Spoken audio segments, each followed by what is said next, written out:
2024 জুলাইতে স্বৈরাচারী 17 বছর স্বৈরাচারী শাসনামলের বিরুদ্ধে যে সমস্ত দেশের ছাত্র সমাবেশ আন্দোলনে নেমেছিল, সেই আন্দোলনের সময় এই তিনি তৎকালীন শেরেবাংলা মেডিকেলের উপপরিচালক হিসেবে পদায়িত ছিলেন এবং তৎকালীন মেডিকেল থেকে যেসব শিক্ষার্থী আন্দোলনে অংশগ্রহণ করেছিলেন, নেতৃত্ব দিয়েছিলেন, তিনি তাদের বিরুদ্ধে শান্তি সমাবেশে অংশগ্রহণ করেছিলেন এবং সেসব শিক্ষার্থীদের বিরুদ্ধে এনএসআই সহ বিভিন্ন গোয়েন্দা সংস্থার কাছে তথ্য দিয়ে শিক্ষার্থীদেরকে ভীত করেছিলেন।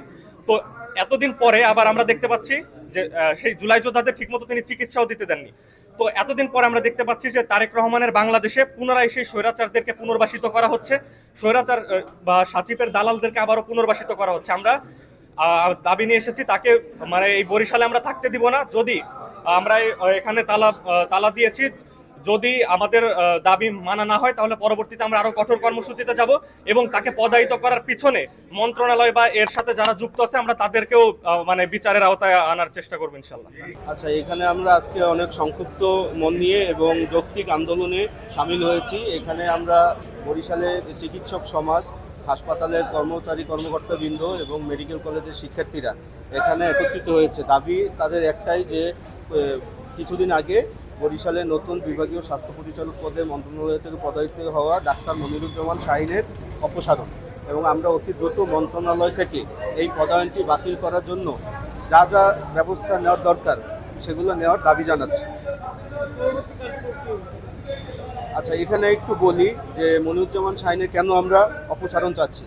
কারণ আপনারা জানেন যে যখন জুলাই আন্দোলন চলছিল তখন সারা বাংলাদেশের সর্বস্তরের জনগণের সাথে চিকিৎসক সমাজ এবং মেডিকেল কলেজের শিক্ষার্থীবৃন্দ অংশগ্রহণ করেছিল এবং সেই আন্দোলনে যারা ভয় এবং হুমকি দিয়ে আন্দোলনকে বন্ধ করার জন্য চেষ্টা করতেছিল, বিভিন্ন ধরনের ষড়যন্ত্র সাজাচ্ছিল, তার ফলশ্রুতিতে তারা একটি শান্তি আন্দোলন নামে কর্মসূচি দিয়েছিল এবং সেই আন্দোলনে অংশগ্রহণকারীরা এই জুলাই যোদ্ধাদের বিরুদ্ধে বিভিন্ন ধরনের ষড়যন্ত্র সহ এবং তাদের বিভিন্ন ভয়ভীতি প্রদর্শনের যত রকম কর্মকাণ্ড ছিল সেই আন্দোলনের কর্মসূচি থেকে আমরা দেখেছি এবং এজন্যই আজ চিকিৎসক সমাজ এবং মেডিকেল কলেজের সকল স্তরের শিক্ষার্থীবৃন্দ, সাধারণ শিক্ষার্থীবৃন্দ সবাই এই দাবি জানাচ্ছে যে সেই ফ্যাসিস্ট এবং শান্তি আন্দোলনের নামে যারা জুলাই আন্দোলনের বিরুদ্ধে অবস্থান নিয়েছিল তাদের এই স্বাস্থ্য মন্ত্রণালয়ের গুরুত্বপূর্ণ পদে বরিশাল বিভাগে পদায়ন হিসেবে আমরা দেখতে চাই না এবং আমরা আজকে আমাদের বিক্ষোভ এবং আমাদের দাবির কথা জানিয়ে গেছি। এখানে উপপরিচালক মহোদয়কে আমরা পেয়েছি, তার সাথে আমরা আমাদের দাবি জানাচ্ছি এবং তার মাধ্যমে আমরা ঊর্ধ্বতন কর্তৃপক্ষকে অবহিত করতে চাচ্ছি। এখন পর্যন্ত আমরা শান্তিপূর্ণ আন্দোলন কর্মসূচির মাধ্যমে আমাদের দাবি জানিয়ে যাচ্ছি এবং এর পরিপ্রেক্ষিতে যদি যথাযথ ব্যবস্থা গ্রহণ না করা হয় তাহলে আমরা আরও কঠোর এবং বিক্ষোভ সমাবেশ শুরু করব। 2024 জুলাইতে 17 বছর স্বৈরাচারী শাসনামলের বিরুদ্ধে যে সমস্ত দেশের ছাত্র সমাবেশ আন্দোলনে নেমেছিল, সেই আন্দোলনের সময় এই তিনি তৎকালীন শেরেবাংলা মেডিকেলের উপপরিচালক হিসেবে পদায়িত ছিলেন এবং তৎকালীন মেডিকেল থেকে যেসব শিক্ষার্থী আন্দোলনে অংশগ্রহণ করেছিলেন, নেতৃত্ব দিয়েছিলেন, তিনি তাদের বিরুদ্ধে শান্তি সমাবেশে অংশগ্রহণ করেছিলেন এবং সেসব শিক্ষার্থীদের বিরুদ্ধে এনএসআই সহ বিভিন্ন গোয়েন্দা সংস্থার কাছে তথ্য দিয়ে শিক্ষার্থীদেরকে ভীত করেছিলেন। তো এতদিন পরে আবার আমরা দেখতে পাচ্ছি যে সেই জুলাই যোদ্ধাদের ঠিকমতো তিনি চিকিৎসাও দিতে দেননি।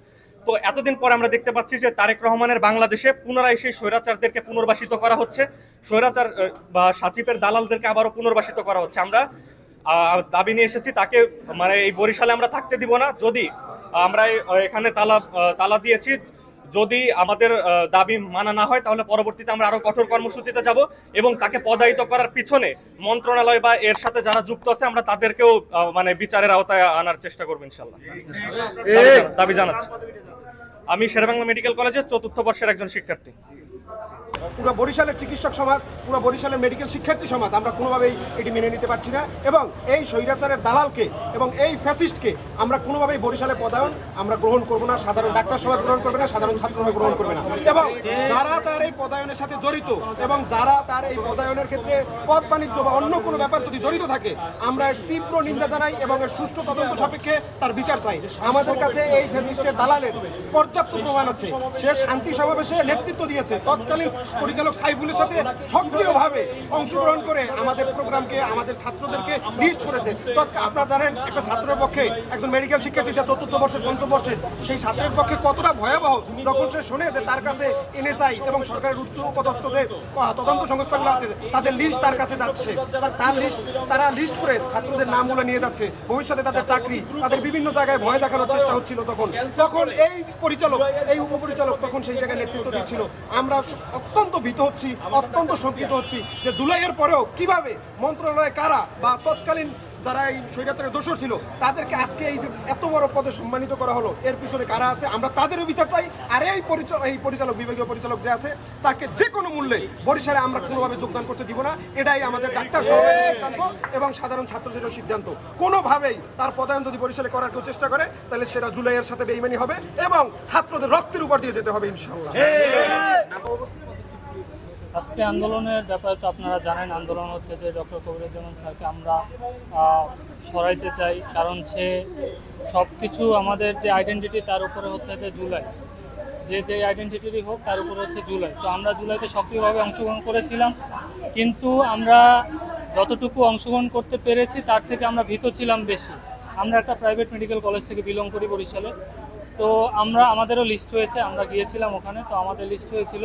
পরবর্তীতে যদি জুলাই না হতো আমাদের কি ভবিষ্যৎ ছিল আমরা জানতাম না। এরপরও ওই সময়ে যারা বিরোধিতা করছে, যারা গুম হত্যাকে বৈধতা দিচ্ছে, চিকিৎসা দিতে দেয় না, আপনারা জানেন শেরেবাংলা মেডিকেল কলেজে তারা ঠিকমতো চিকিৎসা সেবা দিতে দেয় না। তো সব কিছু করার পরও যারা এই পর্যায়ে এরকম একটি পরিচালকের পদে থাকতে পারে, তাহলে আমাদের এখনকার দাবি হচ্ছে যে এর পিছনে কারা আছে এবং এর সুষ্ঠু তদন্ত, এবং শুধুমাত্র স্যারের না, এবং তাকে কারা পাঠিয়েছে আমরা তাদের তদন্ত এবং বিচার চাই। এবং পরবর্তী কর্মসূচি আমরা উপপরিচালক স্যারকে পেয়েছি, আমরা তাকে জানিয়েছি সব কিছু, এবং তারা যদি যথাযথ পদক্ষেপ না নেয় পরবর্তীতে আমাদের কর্মসূচি আপনাদের জানিয়ে দেওয়া হবে। এ বিষয়ে প্রতিক্রিয়া, রিয়াকশন এগুলো আমি অধিদপ্তর বলেন, মন্ত্রণালয় বলেন, সেখানে আমি মৌখিকভাবে জানিয়ে দেব, যেহেতু আপনারা মৌখিকভাবে বললেন। আর যদি কোনো কাগজ দিতেন, কাগজও পাঠাতে আমি চেষ্টা করব।